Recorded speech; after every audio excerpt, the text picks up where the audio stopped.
Hyperstats are a fairly important aspect of any character in MapleStory, from the moment you get them at level 140, all the way well up until and including when you reach max level. While there is some variation between class types, and further optimization when you want to squeeze as much damage as you can, the basic gist of it isn't that complicated. You get a varying amount of hyperstat points every level from 140 onward.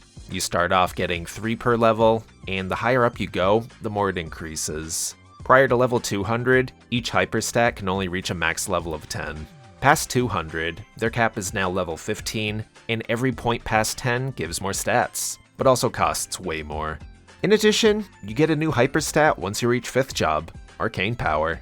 Per level, the amount of points needed to level up a hyperstat varies. From level 0 to 1, it only costs 1 point, and at level 14 to 15, it ends up costing 110 points, or 550 total points to max out a hyperstat. The value of some hyperstats increase after a certain level too. Specifically, Arcane Power doubles starting at level 10, same with XP. Abnormal Status Resistance gives +2 instead of +1 from level 5 onward. Boss Damage gives 4% instead of 3% from level 5 onward. And also crit rate giving 2% instead of 1% at level 5 onward. I say onward a lot. As for what stats you should pick, first, let's divide it into 2 groups. You get 3 presets and can now swap between them freely as you so choose. But for at least 2 of those presets, you'll want one focused on training and one focused on bossing. First, the training/grinding preset. While XP would be the most obvious hyperstat to focus on getting, it isn't necessarily always the best first pick. If you have no issues damaging enemies and can comfortably one-shot monsters, then yeah, go for it. If not, then try to strike a balance of leveling damage and normal monster damage equally. Critical damage is a good stat too, if your crit rate is capped out at 100%. If you're a few percent off from reaching 100, dumping a few points into crit couldn't hurt. Once you reach the point where your damage is absolutely fine against normal monsters, you can then opt for maxing out your XP. At level 10 it's only 5% additional XP, but at its max level of 15, that's an additional 10%. Arcane Power has a few uses for both grinding and bossing, specifically in Arcane River. In every other Maple World region, it does nothing and is entirely useless.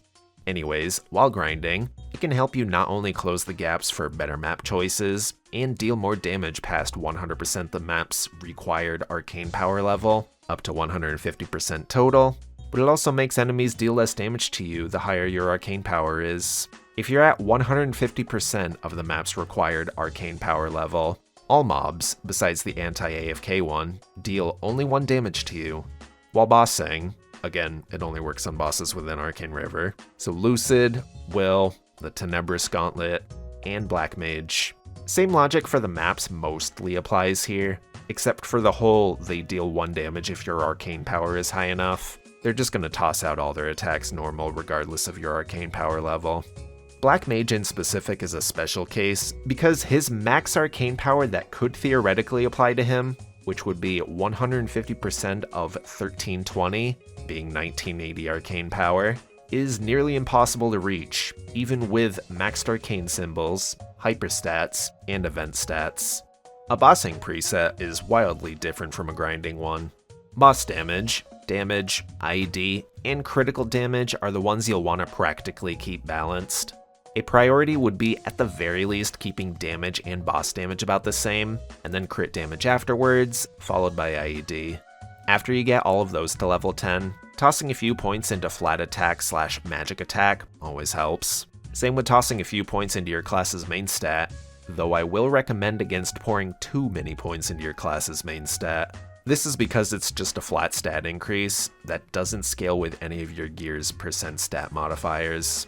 If you're a class that doesn't use mana, it's almost always worth putting in some amount of points into this DF/TF/PP/mana hyperstat.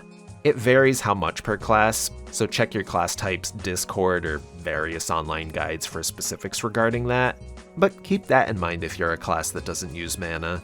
Specifically for Arcane River bosses, as I talked about earlier, putting some points into Arcane Power can help deal a little more damage to them, but usually this falls into min-maxy territory and is usually not a requirement. still notable though. And lastly, if your crit rate is a few points off of 100% after all your various buffs, links, legion, etc., then toss a couple points into critical rate to get that to 100%. Why not? Oh, also, if you're an archer class, you get Vicious Shot at 5th job, which is a buff that gives crit damage depending on how much crit rate you have, even exceeding past the cap of 100%. So in Archer's case specifically, it's worth investing more into crit rate just for extra damage during burst, with Vicious Shot active. That should be a general rundown of how to build a pretty good / okay hyperstat bossing preset. The best way, if you wanted to get the absolute most damage possible from it, would be to use an online optimizer website that requires you to input a bunch of your character's stat information into their calculators. The go-to recommendation from me will always be MathBro's Legion and Hyperstat Optimizer. As of the time making this video, it doesn't have Ren on there, so hopefully it gets updated soon to include the Bunny Girl. Early on, you don't need to worry about doing this too much, but once you start getting more serious about bossing and fighting much harder bosses, with like a minute or two to spare while in a party and such, oh yeah, these optimizers help heaps. You can usually get damage increases ranging anywhere from like 1 to 5% or higher, which, if you're min-clearing bosses and such, that can help, but generally isn't always a necessity. Hyperstats are built similarly across all classes.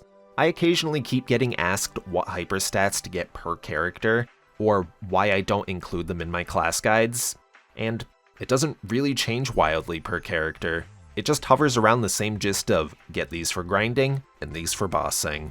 So hopefully this video helped you figure out hyperstats. Thank you for watching. Subscribe if you wanted to see more things I make, and until next time, that's all.